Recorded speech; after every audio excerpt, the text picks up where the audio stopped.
රාජ සින් අශ්වයා පිටින්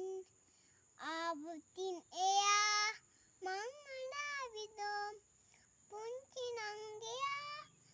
අඬවලානේ ඒ කුමාරයා